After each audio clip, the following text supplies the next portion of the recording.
This is All India Radio. In the program Spotlight, we now bring you a discussion on World Food Day, issues, challenges and the way forward. The participants are Devendra Sharma, Agriculture and Food Policy Analyst, and Neelab Srivastav, Journalist.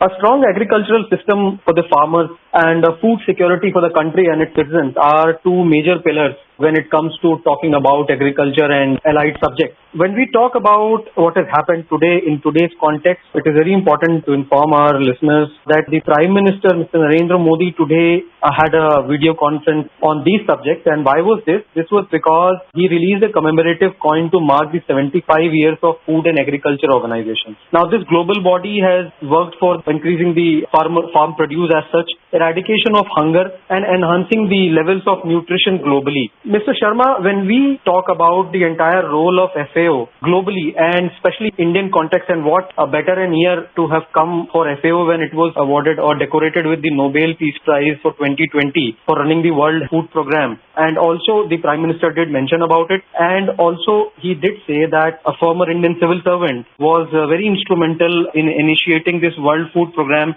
Dr. Binay Ranjan Sen. He was the Director General then, and under his leadership, this entire World Food Program was initiated. So please tell our viewers about the FAO, the body as such, the Indian context, and the challenges vis-a-vis food security that the country faces.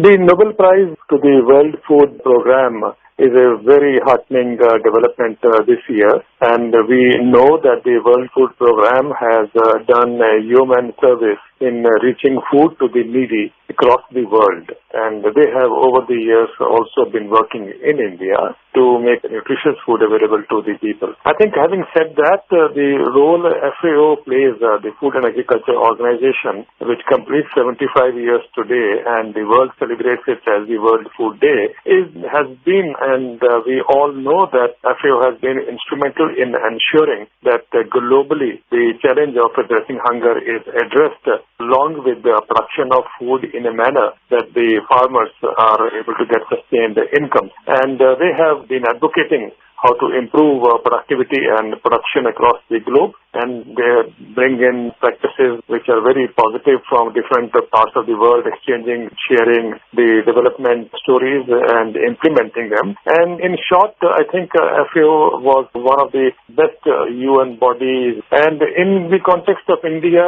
FAO has been a big supporter of the Indian efforts to take long strides in agriculture to emerge from the situation when we were in ship-to-mouth existence, which means as a hungry nation we used to import food, and to emerge out of it and to become self-reliant in food production. I think a lot of it also goes to FAO for holding our hand and taking us along that pathway. That, I think, is something we must acknowledge. Also, the Prime Minister in his address today about the recent passage of the 3 Farm Bill, and there is a lot of debate and controversy surrounding it. The opposition party is saying that these will not be bringing as what the government is planning, as to say that the farmers will have an increase in their income, and also a food security for the country will be ushered in with the passage of bills. They were initially bills and acts now. Mr. Sharma, the Prime Minister did say that the country is committed to purchasing the food grains at MSP, committed to enhancing the agriculture produce marketing committees. So these are some commitments, and that is why these 3 new laws will help not only the farmers enhance their income, but also ensure that they get to produce a better variety of food, and the overall food security of the country is ensured. Well, the Prime Minister's assurance that the minimum support price as well as the APMC markets will continue, I think is a very positive development, and it also shows that the government still understands appreciates the role the minimum support price regime has played in pushing this country out of the hunger trap to become self-reliant in food production. And let us not forget that this particular paradigm was laid in Punjab and Haryana. Now, at that time it was one state, and this actually pulled India out of the crisis that we were facing on food security, and of course everybody applauds that role now, and Punjab and Haryana are the food bowl. That, I think, the Prime Minister's assurance is certainly welcome. The farmers, on the other hand, have been demanding that MSP should be made a legal instrument, which means that no trading should be allowed below the minimum support price for the 23 crops for which the government announces the minimum support price every year. I think that also there is a merit in that, and I think we need to really sit down and work out a mechanism as to how the country can really take this forward. What the Prime Minister said, the MSP regime will continue, which essentially is for wheat and paddy. I think it is a challenge to see how it can be expanded to cover all the 23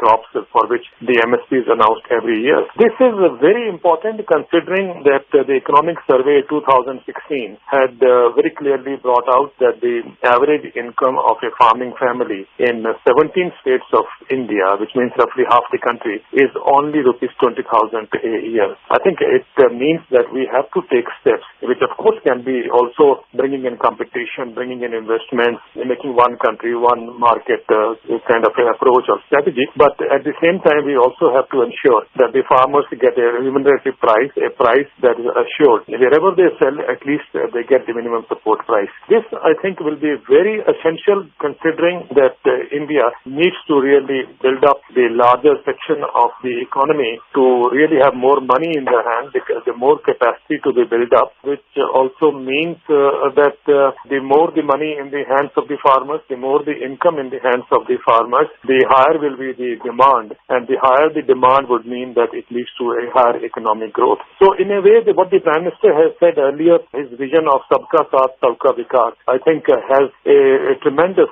implication as far as agriculture is concerned, because agriculture, as we all know, employs roughly 50% of the country's population. In his address, the Prime Minister also mentioned about the kind of silos that different departments are working, which are connected to this entire issue or the system of agriculture, farming and produce and then markets, and in the end to the consumer. Now, he mentioned about that different challenges like low level of education, young pregnancies in young girls, no access to nutritious food, no access to clean water, and lack of information, lack of basic essentials to so many people over large swathes of the country. So what kind of challenge is this? I think we must appreciate what the Prime Minister said when he said that all departments which work on one theme, they will need to bring them all together and to see that the bigger issue of nutritional security and food security is addressed. And once nutritional security is addressed, it addresses many problems linked to child stunted growth and anemia among the women, whether it's the pregnant women and so on. And the point I'm trying to make is I think that's something which is a great vision, and I think we must appreciate it. And at the same time, let's also, in a country which is overflowing with food stocks for the last couple of years, at least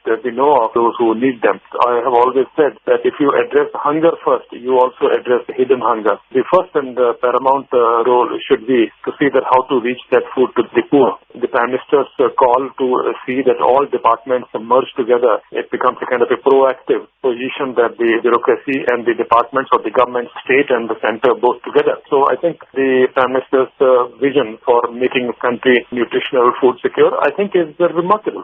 These are very challenging times indeed, when we all know that this is the time of the COVID-19 pandemic. For the last 7-8 months, every country across the globe is battling the pandemic and its after effects. We have seen in India kind of restrictions, lockdowns the country had to undergo, and then unlocking of all the facilities, again reviving the wheels of the economy. The Prime Minister did mention about this is a fact that in the country the availability of food grains was absolutely normal. There was no problem. So that context and then the gradual build-up vis-a-vis reviving the farm economy, Sharma sir, how do you see that? I think the lockdown had given us a big lesson. We know that 2 or 3 days into lockdown, roughly about 8 crore people migrated back to their villages.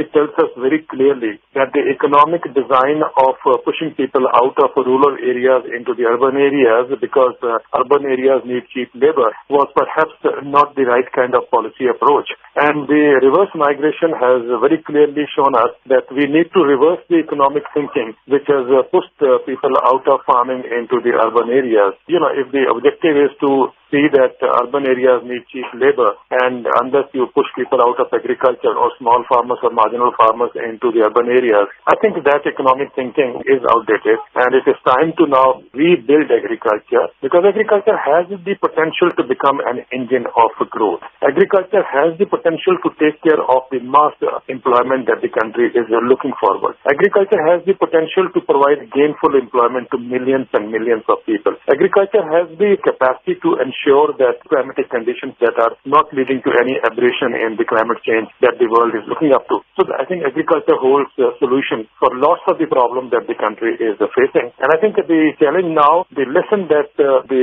lockdown has thrown before us, that we cannot continue to be on the same old path, which was pushing people out of rural areas into the urban areas. And in fact, it is time to reverse that economic thinking, to go for a kind of a development push which rebuilds agriculture to emerge as a growth engine. I think it takes two to tango, and with industry on one side, with agriculture on the other, this is the perfect combination to reboot the economy. I think this is a message not only for India but across the globe, but I think it has more meaning for a country like India, which still has 60 crore people linked to directly or indirectly to agriculture.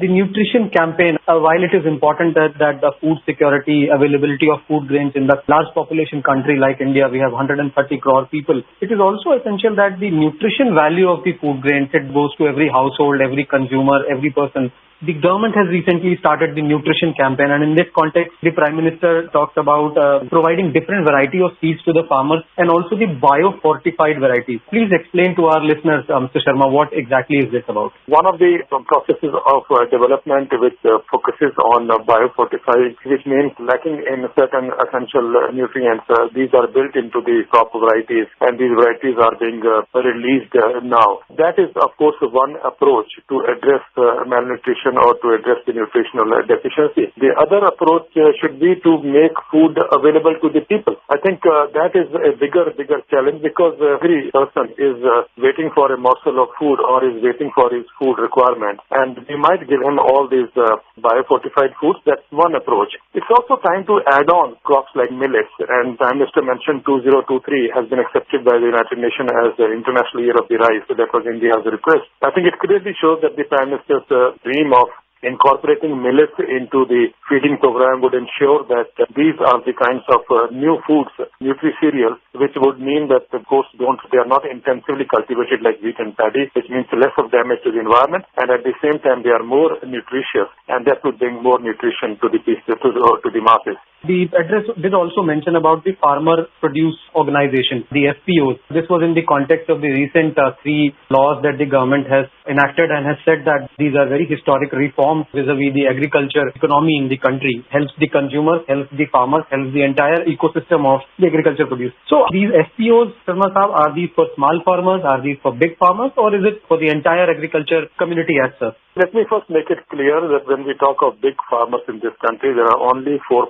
farmers who are more than 10 hectares of land holding. It is not a debate between big and small farmers. What is important is that the FPOs, the farm producer companies or the organizations, are basically an aggregator. Means they bring people together, they bring farmers together, small and marginal both, and also the medium farmers together, and which means it improves their collective bargaining. And that perhaps many people believe in the new environment, they would play a significant role in getting a higher price to the farmers. But what is important here is, will these FPOs be able to provide the minimum support price that the government has announced for the 23 crops every year? Will they be able to at least ensure that their group or the FPO that they comprise of, or the aggregate that they comprise of, will they get a price equivalent to the MSP? I think it is very important to ensure that MSP becomes a legal instrument, that no FPO or no contract farming should be below the minimum support price. Because let's be very clear, if the moong price today is 7,196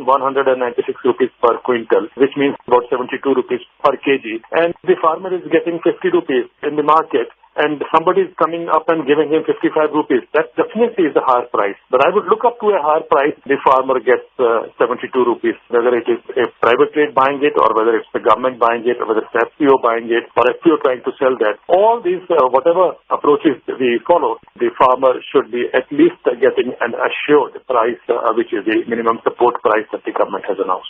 Thank you very much, Mr. Sharma. Thank you. You were listening to a discussion on World Food Day, issues, challenges and the way forward. The participants were Devendra Sharma, Agriculture and Food Policy Analyst, and Neelab Srivastav, Journalist. This program was produced and presented by the News Services Division of All India Radio. You can listen to it on our mobile app, News on AIR. This program is also available on our website, newsonair.com. You may email your opinion about this program at airnsdtalks@gmail.com.